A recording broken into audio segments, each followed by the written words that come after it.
नमस्कार। ज्योतिष शास्त्र में श्रद्धा और विश्वास रखने वाले सभी जातकों का पारलौकिक जगत चैनल में बहुत बहुत स्वागत है।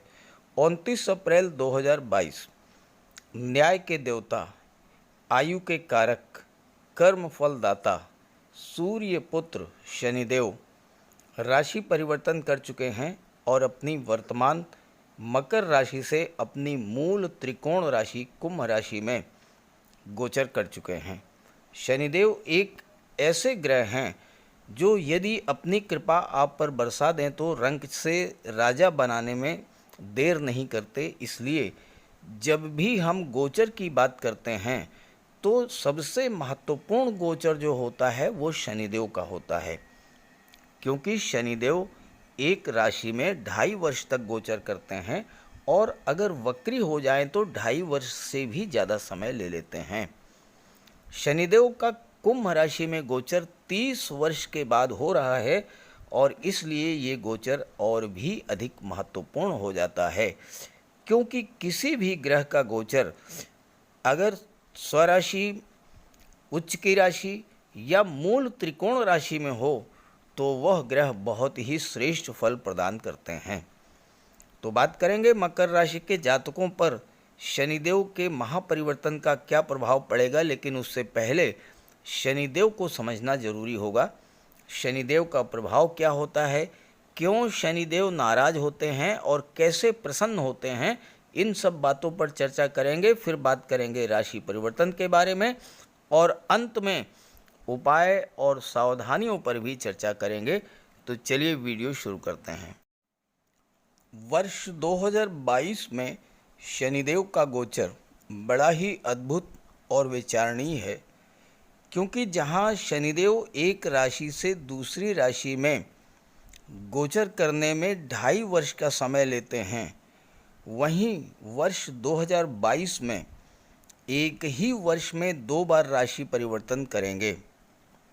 शनिदेव 29 अप्रैल को मकर राशि से कुंभ राशि में गोचर करेंगे और 12 जुलाई को वक्री अवस्था में पुनः राशि परिवर्तन करके मकर राशि में गोचर करेंगे।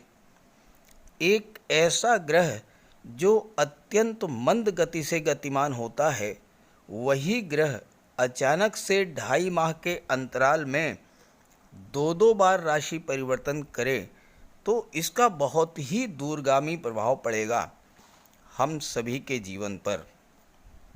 शनिदेव को लेकर जनमानस में बहुत सी भ्रांतियां और डर फैला हुआ है। एक आम धारणा है कि शनिदेव हमेशा नुकसान ही करते हैं, जबकि ऐसा बिल्कुल भी नहीं है। शनिदेव किसी का कोई नुकसान नहीं करते हैं। सच तो ये है कि शनिदेव न्याय के देवता हैं, कर्म फल दाता हैं और व्यक्ति को उसके पूर्व संचित कर्मों के आधार पर फल प्रदान करते हैं। हर व्यक्ति के जीवन में लगभग 30 वर्ष के बाद साढ़े साती की स्थिति आती है और पिछले 30 वर्षों में जो भी अच्छा या बुरा कर्म उस व्यक्ति ने किया है, उसी के अनुसार उसको फल प्रदान करते हैं। ज्योतिष शास्त्र में शनिदेव की स्थिति और इनकी दृष्टियां बहुत ही महत्वपूर्ण होती हैं, क्योंकि शनिदेव बहुत ही मंद गति से चलते हैं और एक राशि में लगभग 2.5 वर्ष का इनका गोचर होता है। इसलिए शनिदेव के शुभ या अशुभ परिणाम बहुत धीमी गति और देर से प्राप्त होते हैं। शनिदेव की महादशा, अंतर्दशा, साढ़े साती या ढैया की स्थिति आने पर कई तरह के दुखों और कष्टों को सहन करना पड़ता है, लगातार संघर्ष करना पड़ता है। और वहीं दूसरी तरफ शनिदेव के शुभ प्रभाव से व्यक्ति के सभी कष्ट भी दूर हो जाते हैं और अकूत धन संपदा की प्राप्ति होती है। शनिदेव रंक से राजा बना देते हैं और आपका जीवन राजाओं के समान हो जाता है। ज्योतिष शास्त्र में ये मान्यता है कि जो लोग अच्छे कर्म करते हैं, परिश्रम करते हैं, ईमानदारी और सच्चाई के मार्ग पर चलते हैं, आलस्य से दूर रहते हैं, गरीबों की मदद करते हैं, प्राणी मात्र के प्रति दया और करुणा की भावना रखते हैं, उन पर शनिदेव की विशेष कृपा होती है और उन्हें जीवन में किसी प्रकार का कोई कष्ट नहीं होता है और वो जीवन में हर वो सुख प्राप्त करते हैं जो वो पाना चाहते हैं। वैसे तो सभी राशियों पर शनिदेव के इस राशि परिवर्तन का प्रभाव पड़ेगा, लेकिन वो राशियां विशेष प्रभावित होंगी जिनके जीवन में शनिदेव की महादशा या अंतर्दशा चल रही है। साथ ही साथ शनिदेव का गोचर धनिष्ठा नक्षत्र में हो रहा है, जो मंगल का नक्षत्र है, और मंगल की नक्षत्र में शनिदेव बहुत अच्छा रिजल्ट देते हैं। तो जिन जातकों का जन्म धनिष्ठा नक्षत्र में हुआ है उन पर भी विशेष प्रभाव पड़ेगा। साथ ही साथ जिन जातकों पर शनिदेव की 7.5 या ढैया चल रही है वो भी विशेष प्रभावित होंगे।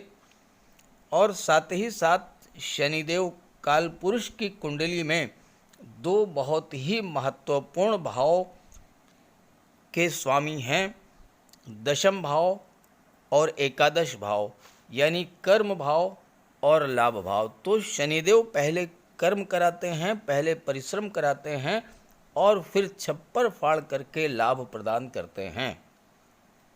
शनिदेव को 3 दृष्टियां प्राप्त हैं, तीसरी, 7वीं और 10वीं दृष्टि। और शनिदेव की ये जो दृष्टियां हैं ये विच्छेदात्मक स्वरूप की होती हैं, खासकर रिश्तों को लेकर संबंधों को खराब कर देती हैं। हालांकि धन की दृष्टि से बहुत अधिक लाभ देने वाली भी होती हैं। तो अब बात करते हैं विभिन्न राशियों पर शनिदेव के इस राशि परिवर्तन का क्या प्रभाव पड़ने वाला है। तो ये है मकर राशि के जातकों की कुंडली। अक्सर आप लोगों के कमेंट्स आते हैं कि मेरे वीडियोस काफ़ी लंबे होते हैं। तो शनिदेव एक ऐसे ग्रह हैं जिन पर बहुत संक्षेप में चर्चा नहीं की जा सकती है। फिर भी मैं प्रयास करूंगा कि कम से कम शब्दों में अपनी बात रखूं आपके सामने और वीडियो को शॉर्ट करने का प्रयास करूंगा। बात करते हैं मकर राशि के जातकों के बारे में। तो मकर राशि के जातकों की 7.5 का तीसरा चरण 29 अप्रैल से शुरू हो जाएगा। जैसे ही शनिदेव कुंभ राशि में गोचर करेंगे तो 7.5 का तीसरा चरण शुरू होगा और 12 जुलाई तक तीसरा चरण गतिमान रहेगा। और तीसरे चरण में शनिदेव आपको आपके परिश्रम का फल प्रदान करते हैं। और आप देखिए कि आपको आपके परिश्रम का फल देने के लिए शनिदेव धन के भाव में गोचर कर रहे हैं अपनी मूल त्रिकोण राशि में। और यहाँ पर शनिदेव के साथ मंगल भी 17 मई तक गोचर कर रहे हैं। और मंगल लाभ के भाव के स्वामी हैं। लाभ के भाव के स्वामी होकर के धन के भाव में मंगल का गोचर है तो महाधनी योग बन रहा है। मंगल और शनि इनकी युति धन भाव में बन रही है। तो आपको आपके परिश्रम, आपके पराक्रम, आपके पुरुषार्थ के बल पर बहुत अधिक धन की प्राप्ति होगी।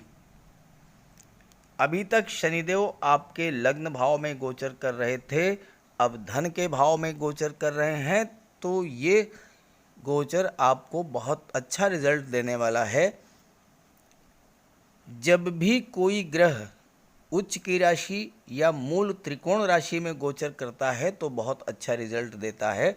और शनिदेव अपनी मूल त्रिकोण राशि में गोचर कर रहे हैं धन के भाव में, तो आपको धन के मामले में पॉजिटिव रिजल्ट मिलेगा। धन के स्वामी धन के भाव में गोचर कर रहे हैं तो धन की दृष्टि से तो बेहतर है ही, साथ ही साथ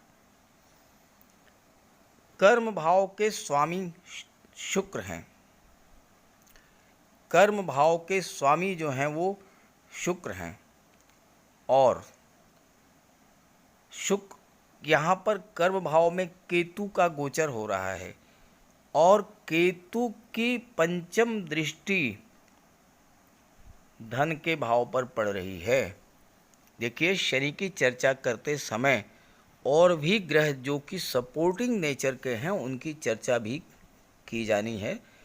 जैसे देवगुरु जो कि तात्कालिक मैत्री की स्थिति में है, राहु जो कि शनि जैसा ही प्रभाव डालते हैं, और केतु जो कि शनि पर दृष्टि डाल रहे हैं, धन के भाव पर अपनी दृष्टि डाल रहे हैं। तो केतु क्या करेंगे, आकस्मिक रूप से आपको धन की प्राप्ति करा देंगे। कर्म भाव के स्वामी चूँकि शनि हैं, शुक्र हैं, और शुक्र शनि के मित्र हैं, तो आपके कार्य क्षेत्र में अभी तक किसी तरह की अगर कोई समस्या आ रही थी तो शुक्र के प्रभाव से, चूँकि आपका व्यवहार इतना मधुर हो जाएगा, वाणी इतनी मधुर होगी और कार्य में इतना अधिक परफेक्शन आएगा कि कार्य क्षेत्र में आने वाली समस्याएं अपने आप समाप्त हो जाएंगी, कार्य क्षेत्र में सफलता मिलेगी और आपको बहुत बड़ा धन का लाभ मिलने वाला है। मंगल भी 17 मई तक गोचर करेंगे और महाधनी योग बना रहे हैं, और इसके बाद मंगल का गोचर पराक्रम भाव में हो जाएगा, और पराक्रम भाव मंगल का पक्का घर है और यहाँ देवगुरु का गोचर है। तो आपके ज्ञान, बुद्धि, विवेक, परिश्रम, साहस और कार्य करने की असीम ऊर्जा के बल पर आप धन का संचय करेंगे। अब यहाँ पर धन का संचय किस रूप में करेंगे? शनि वाहन के कारक हैं, मंगल भूमि के कारक हैं। आप 4 व्हीलर खरीद सकते हैं इस गोचर में। मंगल के प्रभाव से आप कोई प्रॉपर्टी खरीद सकते हैं, ज़मीन खरीद सकते हैं, कोई मकान या कोई प्लाट या कोई फ्लैट खरीद सकते हैं। मंगल 11वें भाव के स्वामी हैं, और 11वां भाव आपकी इच्छाओं का, आपके सपनों को रिप्रेजेंट करता है, आपकी महत्वाकांक्षाओं का भाव है। तो आप इस गोचर काल में अपनी कोई बहुत पुरानी इच्छा वो आप पूरी कर सकते हैं। वाहन की, भूमि की, भवन की, इस तरह की इच्छाएं जो है वो आपकी पूरी होंगी। हालांकि रिश्तों में थोड़ी बहुत तनाव की स्थिति बनेगी, क्योंकि एक तो केतु की दृष्टि पड़ रही है, और केतु क्या करते हैं, केतु छाया है तो भ्रम पैदा करते हैं, कन्फ्यूज़न पैदा करते हैं, रिश्तों में, आपके परिवार में गलतफहमी की स्थिति पैदा करेंगे, और मंगल वाणी में उग्रता लाएंगे। तो इससे आपको थोड़ा सावधान रहना होगा। हालांकि शनि का ये गोचर, चूँकि शनि की दृष्टि चतुर्थ भाव पर भी पड़ रही है, और चतुर्थ भाव से भौतिक सुखों का विचार किया जाता है, ज़मीन जायदाद, प्रॉपर्टी, मकान, वाहन, इन सब का विचार किया जाता है। तो वाहन की या भूमि की इच्छा आपकी ज़रूर पूरी होगी। सेकंड हाउस में शनि का गोचर है, और शनि अष्टम भाव के कारक होते हैं, तो शनि आपकी आयु में वृद्धि करेंगे। चूँकि शनि बहुत अच्छी स्थिति में है, मूल त्रिकोण राशि में गोचर कर रहे हैं, तो आपकी आयु में वृद्धि करेंगे। साथ ही साथ शनि का सेकंड हाउस में गोचर आपको रियल एस्टेट, प्रॉपर्टी डीलिंग के या कंस्ट्रक्शन के क्षेत्र से लाभ दिला सकता है। आप चमड़ा, कोयला, rubber, scrap, automobiles, medicine, transport, tourism, इन सब क्षेत्रों से जुड़े हुए हैं, तो आपको बहुत बड़ा लाभ मिलेगा। और यहाँ पर देवगुरु हैं जो कि विदेश भाव के स्वामी हैं, तो आपको विदेश से भी लाभ मिल सकता है। और पंचम भाव के स्वामी शुक्र हैं, नवम भाव के स्वामी बुध हैं जो कि शनि के भी मित्र हैं और देवगुरु के मित्र हैं, और नवम भाव पर देवगुरु की दृष्टि भी पड़ रही है, तो छात्रों के लिए भी बेहतर है। जो छात्र विदेश जा कर के हायर स्टडी करना चाहते हैं, आईटी सेक्टर, कंप्यूटर, मैनेजमेंट, कला, साहित्य, मेडिकल क्षेत्र में, ऐसे जातकों के लिए विदेश जा कर के उच्च शिक्षा ग्रहण करने का भी बहुत अच्छा योग बन रहा है। और 17 मई से तो स्थितियाँ और भी बेहतर हो जाएंगी, क्योंकि मंगल चतुर्थ भाव के स्वामी हैं और पराक्रम भाव में गोचर कर रहे हैं, जो कि पराक्रम भाव मंगल का पक्का घर होता है। तो आपको भूमि, भवन, प्रॉपर्टी का लाभ भी दिला देंगे, कार्य क्षेत्र में सफलता भी दिला देंगे।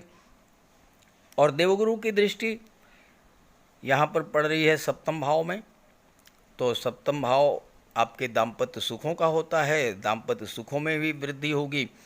देवगुरु की दृष्टि भाग्य भाव पर पड़ रही है, तो भाग्य के सपोर्ट से आपके रुके हुए काम बनेंगे। आपका विवाह भी इस गोचर काल में हो सकता है।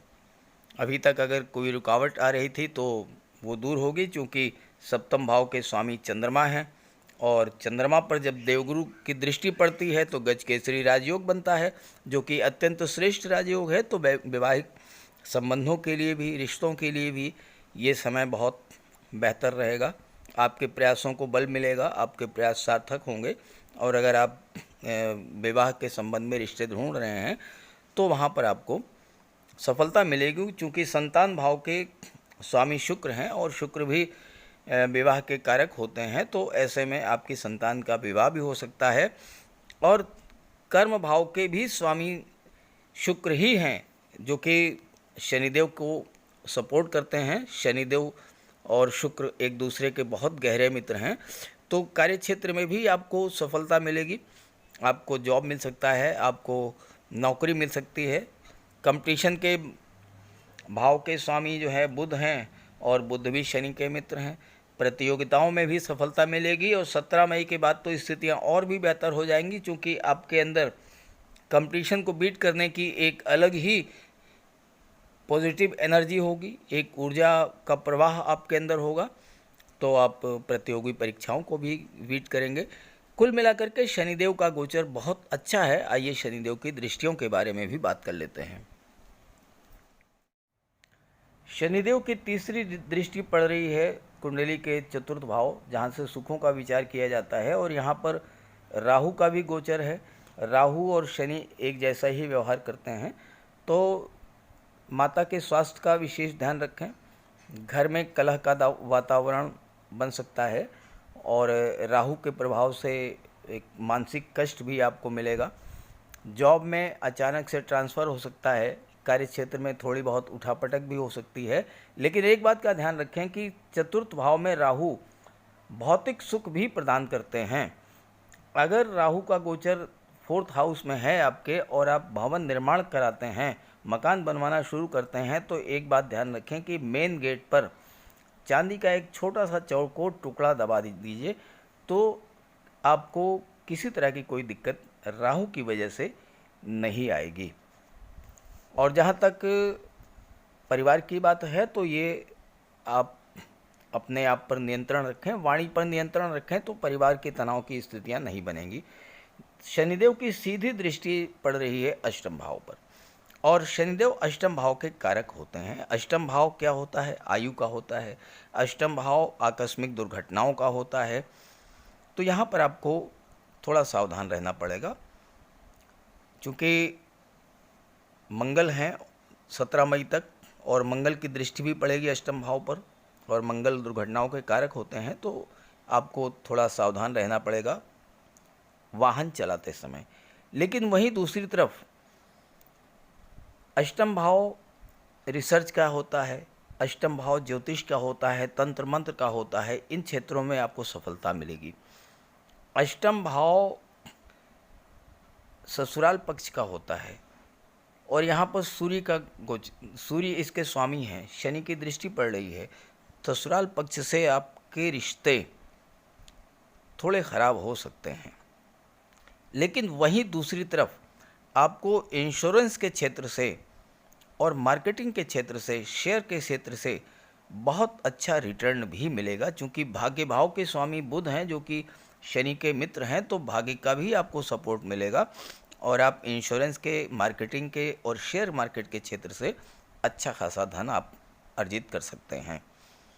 जहाँ तक भूमि के नीचे के दबे हुए पदार्थों का है, उसके तो शनि कारक होते हैं। जो जहाँ तक petrol, diesel, gas, mines, minerals, इन सब का व्यापार व्यवसाय करते हैं, उनके लिए बहुत अच्छा रहेगा और बहुत धन प्राप्ति के योग भी बनते हैं। शनिदेव की दृष्टि लाभ के भाव पर पड़ रही है और लाभ के भाव पर देवगुरु की भी दृष्टि पड़ रही है, और देवगुरु और शनि आपको हर तरह का लाभ दिलाएंगे। हालांकि शनि परिश्रम कराएंगे तब लाभ मिलेगा आपको, लेकिन देवगुरु की कृपा से आपको हर तरह का लाभ प्राप्त होगा। संतान का, शिक्षा का, धन का, मान सम्मान का, पद प्रतिष्ठा, हर तरह के लाभ आपको प्राप्त होंगे। और चूँकि देवगुरु 12वें भाव के स्वामी हैं, तो विदेश से भी आपको लाभ प्राप्त होगा। और एक चीज़ और बता दें कि 12वां भाव जो होता है वो धर्म, अध्यात्म और मोक्ष का होता है। तो जितना आप धर्म कर्म का कार्य करेंगे, जैसे कि आप कोई धार्मिक आयोजन कराते हैं, कोई मांगलिक आयोजन कराते हैं, पूजा पाठ कराते हैं, या आप किसी अनाथालय, वृद्धाश्रम, विधवाश्रम, कुष्ठ आश्रम, अस्पताल, ऐसी जगह पर जाकर के आप अन्न, वस्त्र, फल, इन सब का दान करते हैं, तो इससे आपको जो है बहुत बड़ा लाभ मिलेगा। और कोई गरीब, असहाय, लाचार, दिव्यांग व्यक्ति अगर आपके पास आ जाता है, आप उसकी मदद ज़रूर कीजिएगा। शनिदेव आपसे बहुत प्रसन्न रहेंगे। तो ये तो हुई बात शनिदेव की। अब आइए बात कर लेते हैं उपाय और सावधानियों के बारे में। शनिदेव के उपायों पर चर्चा करने से पहले ये समझना जरूरी है कि शनिदेव किन बातों से नाराज होते हैं। शनिदेव को छल, कपट, फरेब, झूठ, लालच, बेईमानी और आलस्य ये बिल्कुल भी पसंद नहीं है। इसके अलावा अगर आप किसी गरीब, लाचार व्यक्ति का, किसी दिव्यांग व्यक्ति का अपमान करते हैं, तो ये बात भी शनिदेव को पसंद नहीं है। शनिदेव को आलस्य बिल्कुल पसंद नहीं है। तो अगर आप ये सब कार्य नहीं करते हैं और किसी भी गरीब, लाचार, असहाय, दिव्यांग व्यक्ति की यथासंभव मदद करते हैं, तो शनिदेव आपसे प्रसन्न रहेंगे। फिर भी अगर आपकी 7.5 की स्थिति चल रही है, या ढैया की स्थिति चल रही है, या शनिदेव की महादशा या अंतर्दशा चल रही हो और आपको कष्ट प्राप्त हो रहा हो, तो बहुत आसान से उपाय हैं। शनिवार के दिन सूर्यास्त के बाद पीपल के वृक्ष के नीचे सरसों के तेल का दीपक जलाएं।